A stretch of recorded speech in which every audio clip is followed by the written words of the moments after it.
Në qytetin e Libohovës, banorët kërkojnë ndërhyrje për tek portat karakteristike që bëjnë një histori të veçantë. Libohova është shuar ndër vite për portat e këdhendura që për jashtësisë të trashëguar deri më sot, por për shkak të efektit kohë ato janë dëmtuar, por e ruajnë ende bukurinë e tyre.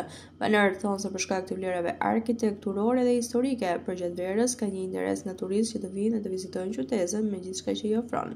Me trashëgimi, me kulturë, ka shumë porta, të cilat nga koha në kohë janë zhvilluar, tregohet mikpritja. Porta aktualisht sot, që e shohim në këtë gjendje, që është një monument i kulturë e kategorisë parë i studiuar, për të cilën Bexhet Çobani ka bërë dhe një studim të veçantë, do të thotë që kjo duhet kurohet, duhet ruhet, duhet vizitohet, duhet njihet historia e saj. Të gjitha portat duhet të përfshihen, porta sidomos portat e vetra duhet të përfshihen në guida turistike.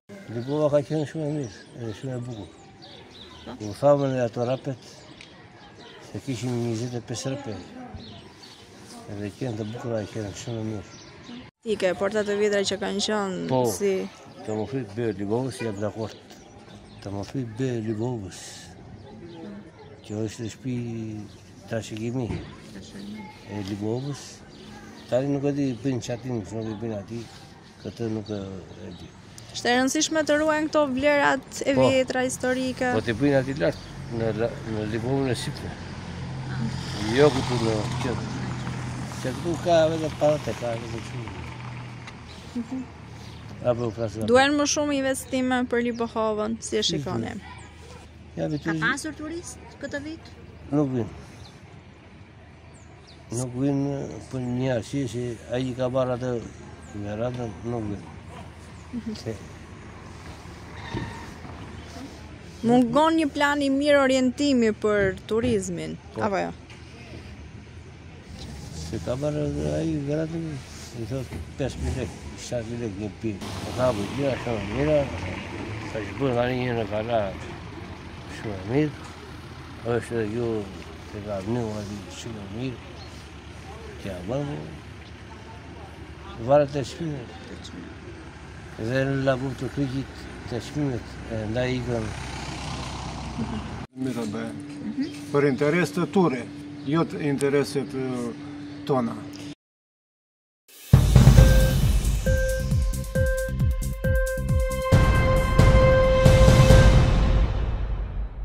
Në ceremoninë e 74 vjetorit të aviacionit ushtarak shqiptar, Ministri i Mbrojtjes ka njoftuar qëllimet dhe veprimet konkrete të qeverisë për rikthimin e shkollës së aviacionit dhe fuqizimin e forcave ajrore. Në ceremoninë e zhvilluar në angarin e sapo ndërtuar të helikopterëve, Black Hawk në bazën ajrore të Farkës morën pjesë drejtues të lartë të forcave të armatosura, familjarë të pilotëve dhe teknikëve të bazës e të tjerë. Sipas tij, objektiv janë investimet në mjete, armatim dhe pajisje për forcën ajrore. Duhet i rikthehemi me patjetër avionëve dhe mjeteve me krah fikse dhe do të kemi patjetër nevojë që të shtojmë, jo vetëm pilotët përkatës, sepse do të jenë misione të dyfishta, misione emergjencash civile, duhet të jenë të realizuara përgjatë gjithë vitit në kuadër të objektivave të aleancës dhe të nevojave kombëtare, duke nisur edhe me trajtimin financiar, kushteve të punës dhe benefiteve që statusi ushtarakut jep edhe për familjet e ushtarakëve. Komandanti i Forcës Ajrore, General-Major Ferdinand Dimo, nënvizoi se angari i ri i helikopterëve është një shembull i investimeve në infrastrukturë. Fluturimi i parë me një avion të shtetit shqiptar u krye më 24 prill të vitit 1951.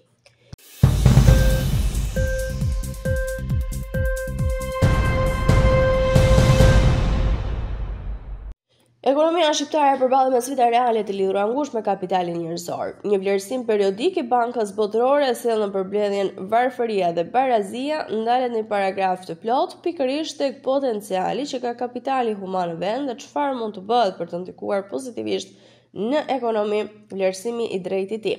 Raporti nuk kupton kushte më të mira për të nxitur pjesëmarrje më aktive të pjesës më produktive të kapitalit human, diçka që përveç se zhvillon ekonominë, kthen edhe investimet në arsim të bëra ndër vite, pasi Shqipëria zotëron një potencial të pashfryzuar të kapitalit njerëzor që mund të nxjisë ekonominë. Raporti i Bankës Botërore bën një përmbledhje të esurisë së trajektorisë së varfërisë nga viti në vit.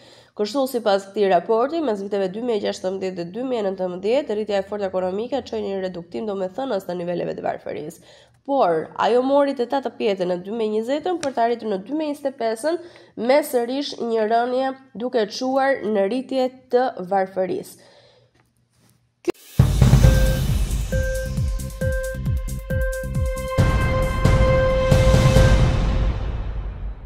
Pas ndikimit të gripit të shpendëve në industrinë e vezëve në SBA, çmimi global i tyre është bërë një pikë qendrore për konsumatorët, veçanërisht në internet. Çmimi mesatar i vezëve në Bashkimin Evropian u rrit me 6.7% në mars të këtij viti, krahasuar me marsin e vitit 2024, sipas shifrave të publikuara nga Eurostat.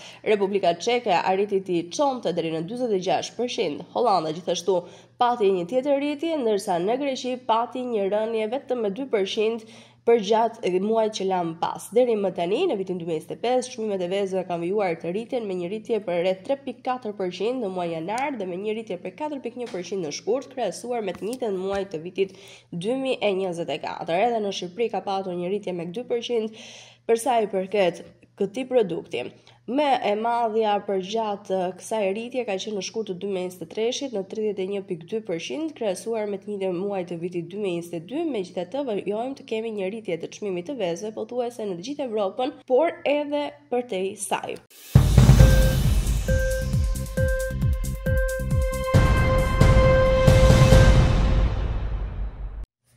Për bizneset e vogla dhe të mesme ka qenë më e lehtë marrja e kredi në tremujorin e parë të këtij viti, ndërsa kryetësimi i standardeve të kreditimit pritet të vijojë edhe tremujorin e dytë. Të dhënat nga vërtetimi më i fundit i Bankës Qendrore mbi aktivitetin kreditues në vend tregojnë se kostot dhe kufizimet më të ulta nga bilanci bëjnë që bankat të tregohen më tolerante për sa i përket dhënies së kredive ndaj këtij segmenti të bizneseve. Kushtet e termit e kredisë, i cili referohen kushteve dhe afatet e kredisë së miratuar, sikurse përcaktohet në kontratën e HUAS, mbi të cilat është rënë dakord midis bankës dhe huamarrësit, që variojnë nga profili i secilit huamarrës, mund të ndryshojnë nga standardet e kredisë. Megjithatë, sa i kërkesat të lartë është përgjigjur një shkallë më e ulët e miratimit të kredive nga bankat, faktorët që ndikuan në rritjen e refuzimeve për kredi të bizneseve ishin historiku nga regjistrimi i kredisë, të ardhurat disponueshme dhe pasuria financiare të bizneseve.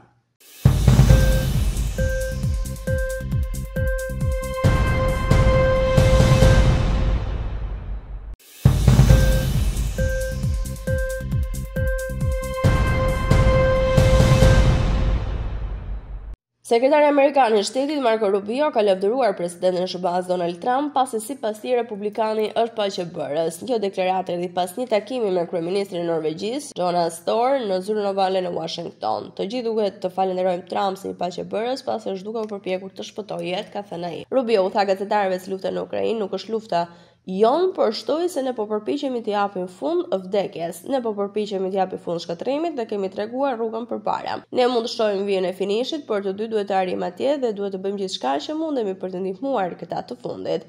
Sipas Rubios, palë amerikane po bën presion mbi Rusin dhe Ukrainën për të arritur një armë pushim.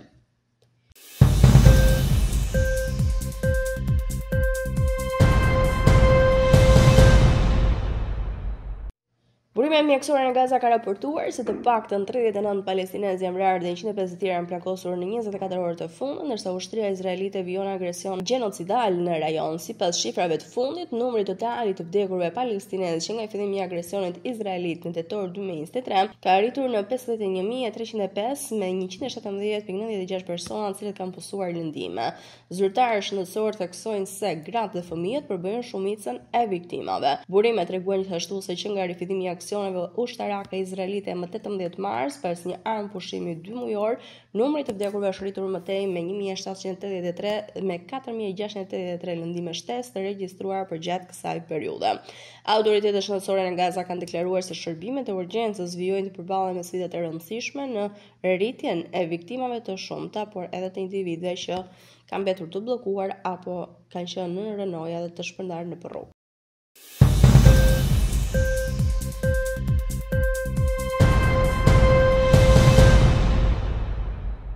Presidenti i Ukrainës Volodymyr Zelensky thotë se Rusia përdori raketën e Koresë së Veriut në sulmin e Kiev, ku mbetën të vrarë 12 civil.